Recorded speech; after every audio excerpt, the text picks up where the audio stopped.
Hello and welcome. Thank you for watching, and hit subscribe if you haven't already. That way you'll be notified when new videos come out.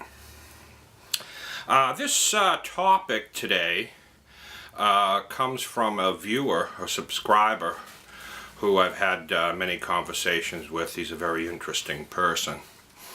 And he asked if I could do a video on tulpas. Tulpas.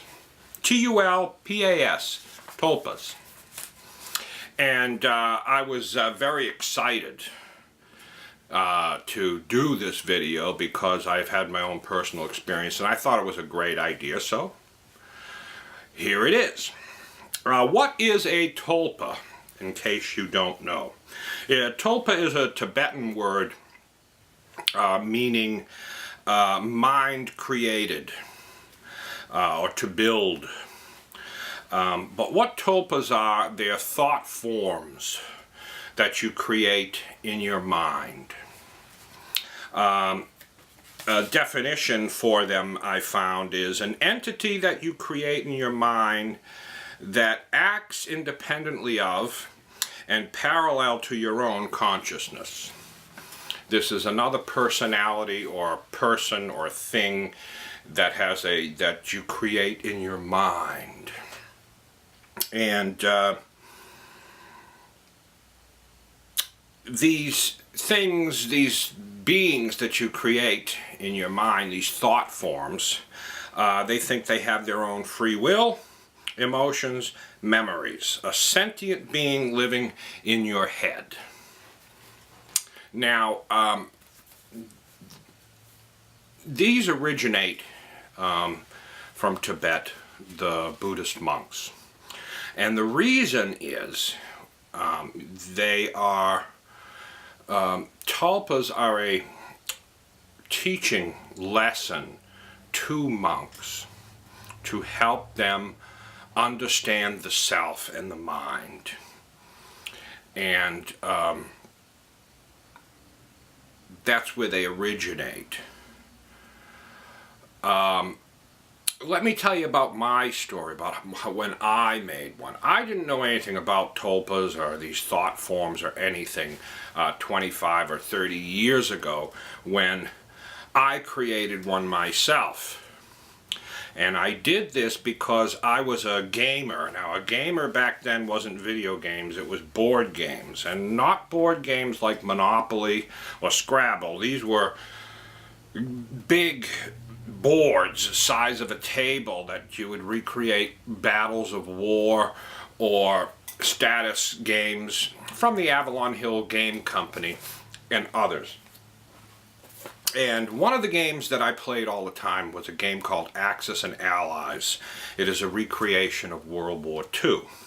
And it was a very complex game that not many people knew how to play that I knew.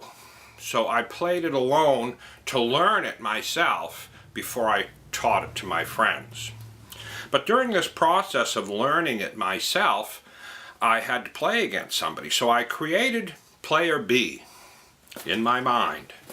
And I would play as me being player A, and player B was another entity that I thought for, and he was in my mind, and he was a character, and he had a personality, and he played different than the way I would play. This is a game of strategy. Axis and Allies, if you haven't played it, is one of the greatest games ever made. It really, I think, it was fantastic recreation of World War II.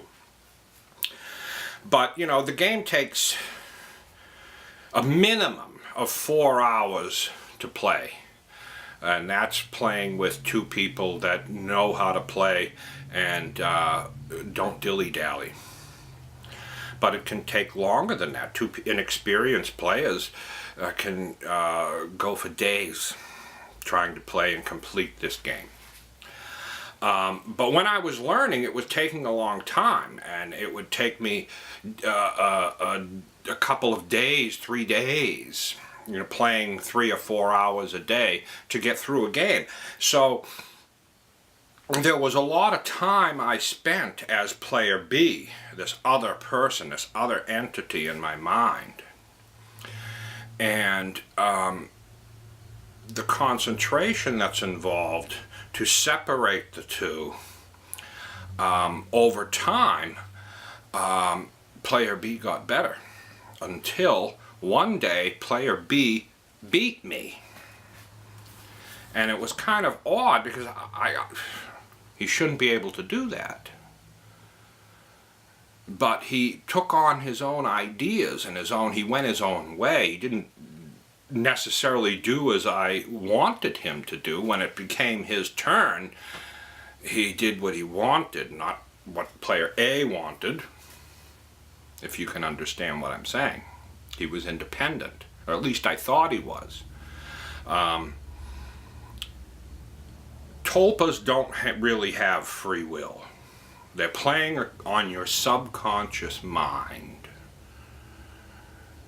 So it may appear like they do, but they don't. And that's a very important point here. Very, very important, because if you don't understand this, that you're actually controlling them with your subconscious mind, it can be scary that they can control you. Because you see, from me doing this for a long time, one time I was out with friends and I was sitting there talking and I made some comments that I realized wasn't me. It was player B. Player B was out with my friends. So where am I? This is the lesson that the monks, Buddhist monks, were teaching, is to find the self by creating another self, another entity, a thought form. And they can have that can be very positive, to understand your mind and emotions and who you are. But it can also be dangerous, because if you do this without the understanding that the thought forms are controlled by you and your subconscious mind, you can allow them, you believe they have their own free will, they can overtake your mind. You can actually lose who you are and lose your mind. It's rare that it can happen that way, because most of the time these are under supervision. And if you know the things and you listen to what I'm saying, it shouldn't happen to you. But it was uncomfortable 25, 30 years ago when I did this to myself. I stopped playing so I could find myself again. And another person who did this is Jim Carrey, when he did the movie Man on the Moon, and he was playing Andy Kaufman. He's had many of interviews in a new Netflix movie that I highly recommend. I can't think of the name of it now, but highly recommend it. And he talks about his spiritual awakening and how when he took on the role of Andy Kaufman in the movie, he became Andy Kaufman. He was very difficult to work with, because he was Andy Kaufman 24 hours a day. Very rarely was he himself. He immersed himself in the role so deeply that it really bothered the other people that he worked with and the director. But he did such a great job, they let him be Andy Kaufman. But when it was over and Jim Carrey had to go back to being Jim Carrey, he realized he didn't know who he was. He had lost himself because he had created he had tried so hard to be Andy Kaufman, or maybe he was actually taken over by the spirit of Andy Kaufman.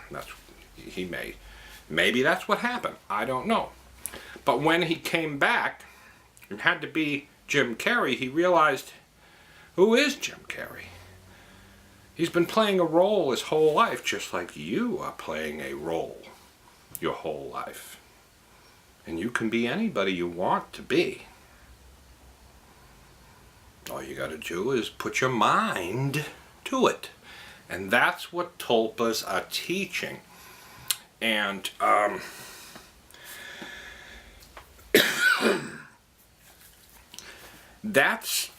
I'm not going to get into how you actually do and create a tulpa. I did a little bit here, but there are other videos online. There's a lot of stuff online, some of it truthful, some of it not so truthful, but there is plenty of videos describing how to create a tulpa in your mind. It's another personality or a thought form, as they say. Now, what you find, you may find, and I suggest if you want to experiment with this, you learn more about how to create a tulpa. And if actors like Jim Carrey, who immerse themselves and become another person, is another way to do this. But what it's doing is it's teaching you that yourself could be anything. You can be anything you want. Your life experiences up until this point made you who you are, but that can change in the blink of an eye. You can change and be anybody you want. You don't have to live with depression, anxiety, and these things. With a little focus, that can be changed. Well, I shouldn't say little. It's hard work. Creating a tulpa takes concentration for months. It took me over a month, 2 months of playing that game as another person before I picked up the traits and my mind started believing that this existed. Because it did exist. I could have easily switched and been player B the rest of my life. I didn't want to be, because player B was different than me. It was almost a mirror image. And that's what happens with tulpas, because if you're doing them of a person, you're trying to make somebody, most people are trying to make somebody that they can communicate, that they can talk with, they can relate to. With me, I wanted to play a game, so I wanted the other person to play differently than me. So it was like a mirror image of myself, which was rather interesting. And it wasn't until many years later that I realized what I had done. When I learned about tulpas, I realized what I had done. And it taught me something about myself, that we choose who we want to be. Because the consciousness that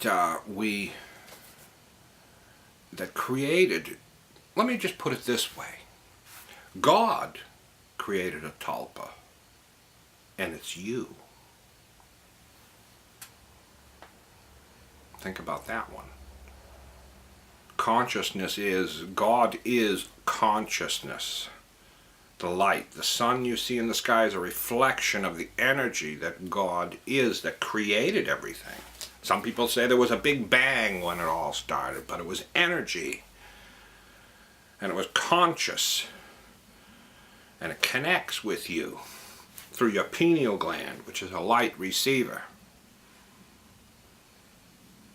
Believe it or not.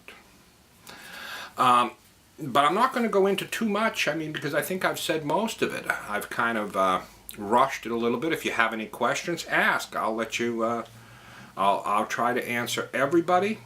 I thank you for watching. Hit subscribe, and you have a great day.